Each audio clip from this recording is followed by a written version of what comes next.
It's that time of year again, folks, when the stars of All Elite Wrestling and the remaining stars of New Japan Pro Wrestling that Tony Khan didn't pluck and say, come on over here, come join me, yes. The only star that New Japan Pro Wrestling has left is Evil, whatever kind of star he is, pretty much a burnt-out star, causing a goddamn black hole. The black hole is House of Torture and Bullet Club War Dogs, and even though House of Torture has nothing to do with Bullet Club War Dogs and vice versa, seriously, why the fuck are they still pushing Evil? What the fuck's going on? I don't care if Takeshita won the goddamn G1.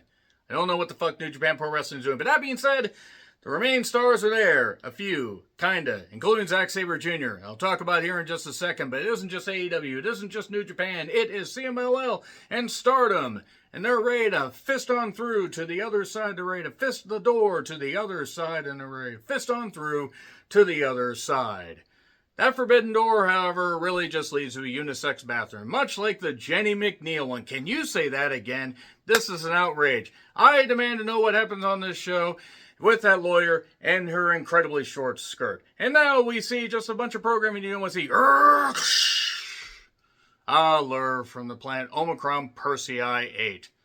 We must harvest the human horn. What am I on about? I don't fucking know. Let's get to it. I'm John Rentham with my AEW Forbidden Door 2025 predictions. Let me know your predictions in the comments, please. Yeah, said I was going to do these after Dynamite. Here I am. 9 matches as of now. I don't know what they announced after Collision. I don't care. I'm not waiting because I'm going to be watching a special screen of Caught Stealing with Austin Butler and Zoe Kravitz looking as only she can look.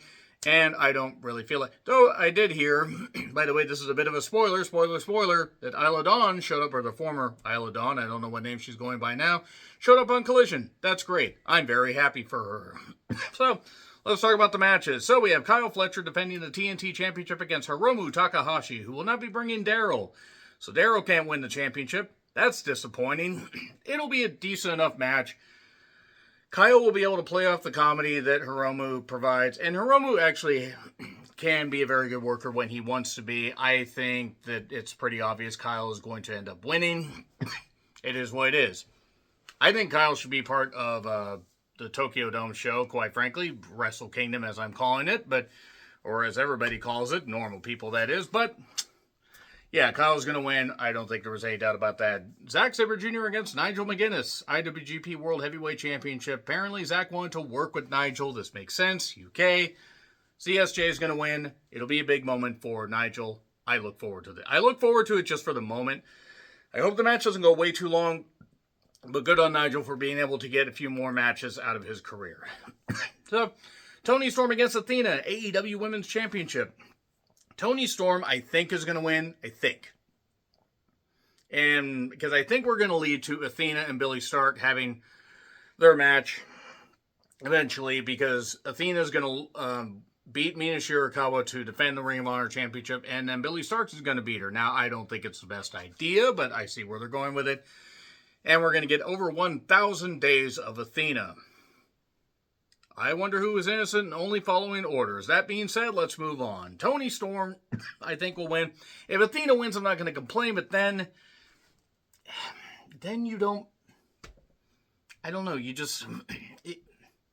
then you got to have a graceful exit for her to lose the title, but still defend that, and her moving up is fine, but she could lose the title to Billie Starkz and still move up. And maybe win the TBS title, which I'll talk about here in a second. So Okada versus Swerve for the unified title, which is a Continental title. What I don't care. Please have Swerve win it. Please have Swerve win it. It'll probably be Okada because I can't have nice things, but I don't really want to see Okada win or run as a champion anymore. I'm bored with him. He's there for the money. He's doing whatever. But whatever he's doing isn't all that much. I'm just going to pick with my heart and hope that Swerve wins. I doubt he will, but I just hope Swerve wins. Unless his knee really is that bad, and they're going to find a way to, just have him sell for a while and then get beat, and then they build up somebody else to take the title from Okada, but it's hopefully soon. Copeland and Christian Cage against Luchasaurus Switch Aru. With the kill Karu. And Kip Sabian, what can you do? You can pin Kip. Yeah, that's what they're going to do.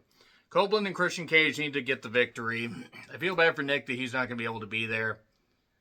But Copeland and Cage need to win because I think they're going to build them up for the fact that it's Toronto for All Out, and I see where they're going to go with something. So, Mercedes, Alex Windsor, Persephone, and Bozilla. 2 giant women, Mercedes, or whatever the fuck she's done with her goddamn hair, and Alex Windsor is also there. I think Mercedes is going to win. I could see them giving it to Alex Windsor, but boy, oh boy, after all the women that they have built up, and then have Mercedes beat, and after Mercedes has been TBS champion for so goddamn long, I think Mercedes is going to retain.